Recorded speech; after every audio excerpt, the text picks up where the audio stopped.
Welcome to Concrete Block, the podcast where we dive into the latest news and current events from around the world. I'm your host, Walter, and we're glad you're joining us today.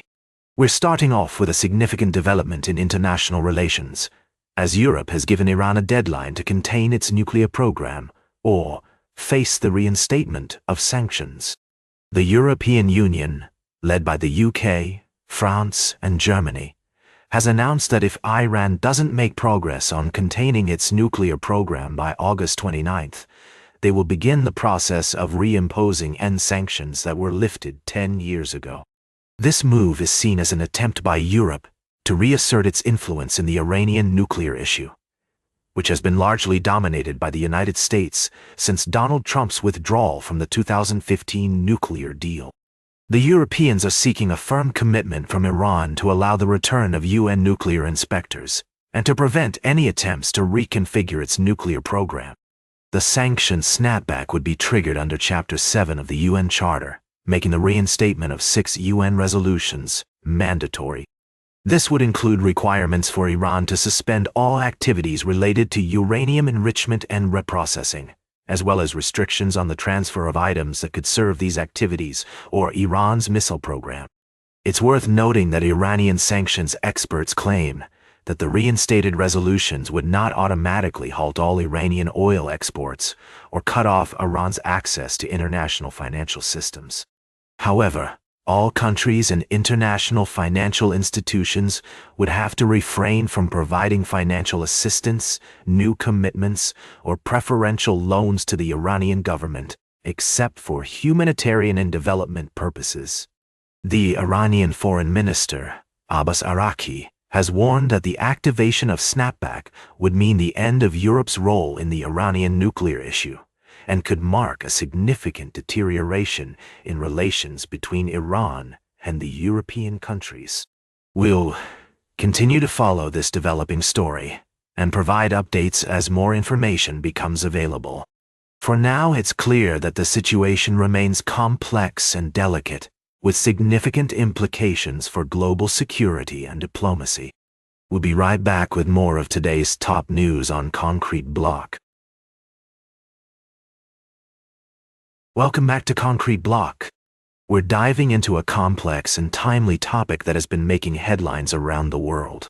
The Israeli-Palestinian conflict is a long-standing issue that has sparked intense debate and discussion.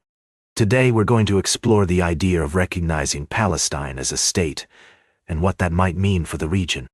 As we've seen in recent months, the situation on the ground is dire. The war in Gaza has resulted in significant loss of life and destruction of infrastructure, leaving many Palestinians without access to basic necessities like food, water, and shelter.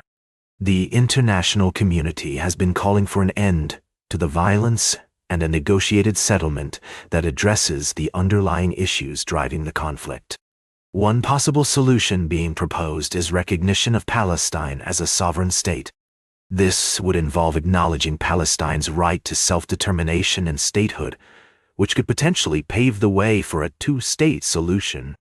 However, this approach is not without its challenges.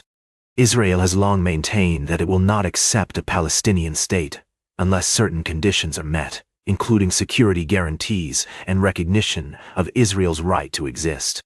The United States has traditionally been a key player in the Israeli-Palestinian conflict, often serving as a mediator and provider of financial and military aid to Israel.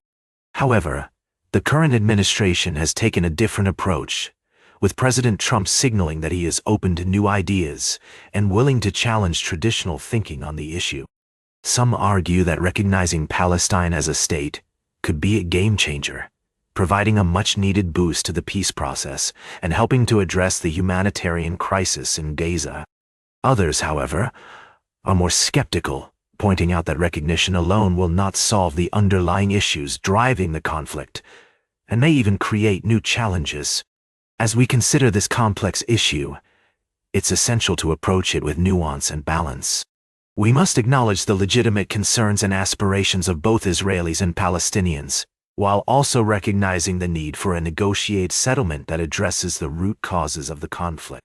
In conclusion, The question of recognizing Palestine as a state is a complex and multifaceted one, with no easy answers. As we move forward, it's crucial to prioritize dialogue, empathy, and understanding, while also working towards a solution that promotes peace, security, and dignity for all parties involved. Stay tuned for our final story of the day, right here on Concrete Block. Welcome back to Concrete Block, folks. We're wrapping up today's show with a story that's been making waves in the tech world. As we've been following, tensions between the US and China have been easing, and this has led to some significant developments in the semiconductor industry. Recently, NVIDIA, a leading American technology company, announced plans to resume sales of its AI chips in China. This move comes after the US government imposed export curbs on China earlier this year, citing national security concerns. The ban had forced NVIDIA to write off $5.5 billion in inventories and walk away from $15 billion in potential sales.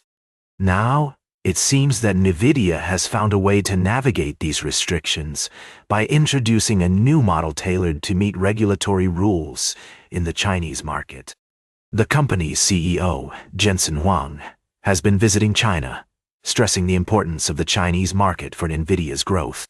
In fact, China generated $17 billion in revenue for NVIDIA in the fiscal year ending January 26, or 13% of total sales.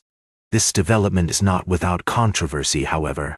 Some U.S. senators have expressed concerns about NVIDIA's plans to sell AI chips to Chinese companies, citing potential risks to national security. Nevertheless, the move is seen as a major catalyst for NVIDIA's shares, which jumped 5% in pre-market trading. It's worth noting that this story is complex and multifaceted, with implications for both the tech industry and global trade. As we strive to provide balanced coverage, it's essential to consider the various perspectives and potential consequences of such developments.